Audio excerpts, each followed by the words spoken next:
मातीला आणि मातृत्वाला वंदन म्हणून.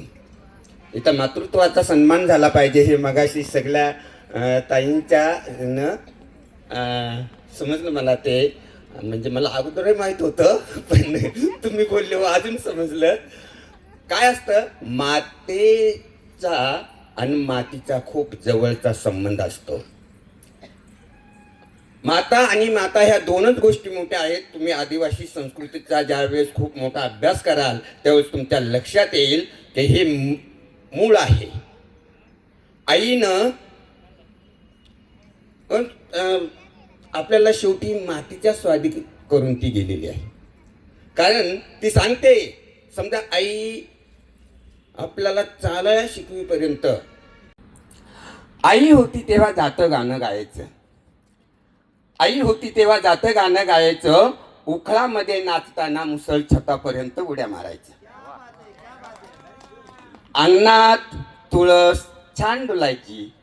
सकाळी सकाळी मोगऱ्याची फुलं फुलायची. स्वयंपाकघराची मळकट धुरकट खिडकी गोड हसायची. अंगणात चिमण्यांचे थवे उतरायचे. अंगणही त्यांच्यासाठी पाय पसरून ऐसपैस बसायचं. एखादं चुकार चिमणीचं बाळ दुरूनच टुकू टुकू आईकडे बघायचं. आईनं कौतुकानं त्याच्याकडे पाहिलं की त्याच्या पंखात बळ यायचं. खुदकून हसल्यासारखं पिल्लू भुरकन उडायचं. आई पोटावरची झोळी पाठीवर घट्ट बांधायची, तरीही झोळीतल्या मला ती दोन्ही हाताने सावरून धरायची. अशा वेळेस वाटेतला काटाही ती हळुवारपणे बाजूला सारायची. मला कडेवर घेऊन पाण्याला जायची. पाठीवर बांधून शेतात काम करायची. मातीचं आणि मातेचं छान जमायचं. दिवसभर त्या एकमेकीशी हितगुज करायच्या. त्यांचं बोलणं मात्र कधीच कुणाला नाही कळायचं. शेवटी आईनं इथली सगळी आवरावर केली. आपलं संपूर्ण आई पण लेकी सुनांच्या ओटीत घालून ती परधाम यात्रेला निघून गेली. तेव्हा चारी धामांची नजरही क्षणभर तिच्या पाठमोऱ्या आकृतीवर स्थिरावली.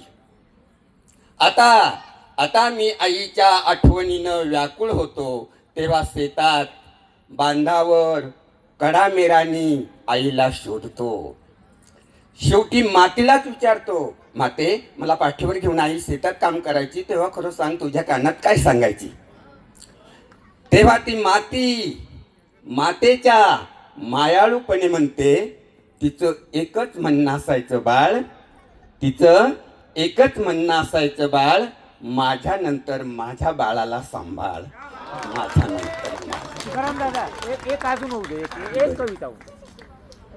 ती 13 वर्षापासून पुस्तकामध्ये आहे. महाराष्ट्रातल्या सगळ्या ह्या पोरी ती शिकून मोठाल्या झालेल्या आहेत. ती त्यांचे लग्न झालेत आणि त्यांच्या पोरांना ते शिकवतात. त्यावेळेपासून ती कविता आहे. रानवेडी पोर डोंगरावर भाळली. आदिवासी पण आपल्या बोलण्यातून, आपल्या वागण्यातून, आपल्या चालण्यातून दिसायला पाहिजे. हा उत्सुक अतिरेकी विद्रोह आदिवासी कवितेला कुठं घेऊन जाईल याच्याबद्दलही मला थोडीशी शंका येते. कारण आपण हे जे आता बघा, माझा काय सांगा, मी जरा जुना आहे त्यामुळे त्यावेळेस तसं असेल आणि विद्रोहाचा शोध तुम्हाला नंतर लागला असेल. पण आदिवासी, त्याची भाषा, त्याची शब्द आणि ते एकूण तो निसर्ग बघा. मगाशी खूप चर्चा झाली कुणाकुणाची की इथला इतिहास, आपली संस्कृती ह्या लोकांनी दडपून टाकली. त्यांनी किती नष्ट करो, जोपर्यंत डोंगर आहे ना, तो डोंगरच आपल्याला आपला इतिहास कळवेल. त्यासाठी तो डोंगर खूप समजला पाहिजे, तो निसर्ग खूप समजला पाहिजे. आणि त्यासाठी ही कविता घेतलेली आहे. जास्त बोलत नाही, तुम्हाला कंटाळा येईल.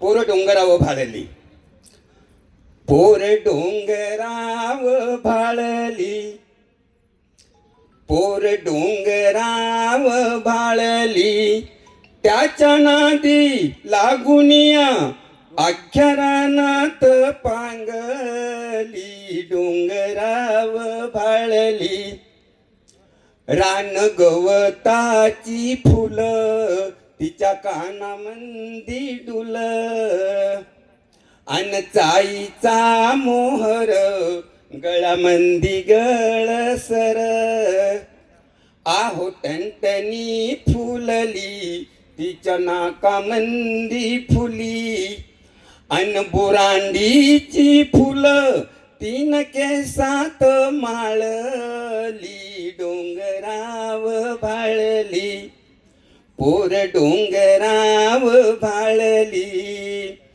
पोर माळावर खेळली अन वारा संग बोलली वड पारंबीचा झुला तिचा गेला आभाळाला पान साबरीच बोंड खाल लाल झालं तोंड आहो हसता हसता मऊ गवताव लोळली डोंगराव भाळली पोर डोंगराव भाळली गाई दांडाच्या वाटन चाली अंगत नेटान ढोल ढगांचा वाजला नाच मोराचा पाहिला आली पाऊस पहाळी तवा गडदिक पळाली पावसान भिजवली तरी उन्हात वाळली डोंगराव भाळली पोर डोंगराव भाळली. शेवटचं कडवं आहे ती मोठी झाल्यानंतरचं. हे सगळं तिसरीच्या मुलांचं वर्णन आहे, त्यांना समजावं अशा अर्थानं त्या अभ्यासक्रमावाल्यांनी घेतलेलं का त्या वयापासून त्यांना निसर्गाची प्राथमिक माहिती तरी असावी अशा अर्थाने ते घेतलेलं आहे. पण ती कविता मोठी आहे. शेवटचं एक कडवं सांगतो का अशा त्या मुलीचं त्या डोंगरापासून जर विरह झाला, कोणताच काय माणूस आपल्या मातीपासून जो विलग होतो ना तो तिकडे किती मोठा साहेब होईल, काय विमानानं फिरेल, किती काय होईल, पण मातीपासून अलग झालेला मला नाही वाटत परत सुधरल म्हणून. आता तिकडे राहून इकडे जर नीट आठवण होत असेल तर ठीक आहे, पण तो असं काय म्हणतात ते आम्ही म्हणत असतो इथून घरदार शेत सोडून पुण्यात गेले आणि ते तिकडेच पिण्यात गेले, ते पुन्हा आलेच नाहीत. असं ज्यावेळेस होईल तर मग काय झालं मग आपल्या मातीचं. आपण आदिवास पण कसलं आहे आपलं तर या मातीच्या संदर्भात आपण लय भक्कम आहोत. तिच्यावरून ज्यावेळेस आपला पाय सरकल ना अशा वेळेस आपण नक्कीच घरंगळत जाऊ कुठंतरी. तर ते शेवटचं कडवं सांगतो. मोठी झालो, तिचं लग्न होतं, तिला दूर तिकडे शहरात दिलं जातं. तिचा नवरा खूप मोठा पेशावाला आहे, पण तिला 5व्या मजल्यावर ठेवलं जातं आणि तू इथंच थांबायचं, कुठं जायचं नाही, मी तुला सगळं पुरवीत जाईल. असं जर झालं तर मग काय होईल. जे आतापर्यंत तिचं जीवन, तिचं जगणं, तिची भावना सगळं काही त्या डोंगराकडे पाहत पाहत घडलंय आणि तिचा जर या मातीपासून असा विरह झाला तर हा खरा विरह असतो. ते प्रेमभंग वगैरे ते अलीकडे बाद झालेत, एक सुटला तर दुसरा होतो तसं नाही काही, पण मातीपासून जो तुटला ना तो कायमच्या कामातून जातो असं मला म्हणायचं होतं. शेवटचे कडवं बघा. तिचं मन डोंगरात तिला दिलं शहरात आता गच्चीवर जाते दूर डोंगर न्याहाळते त्याचा आठव येऊन येतो हुंद का दाटून त्याला हात जोडताना दोन आसवे ढाळली डोंगराव भाळली. थांबूया.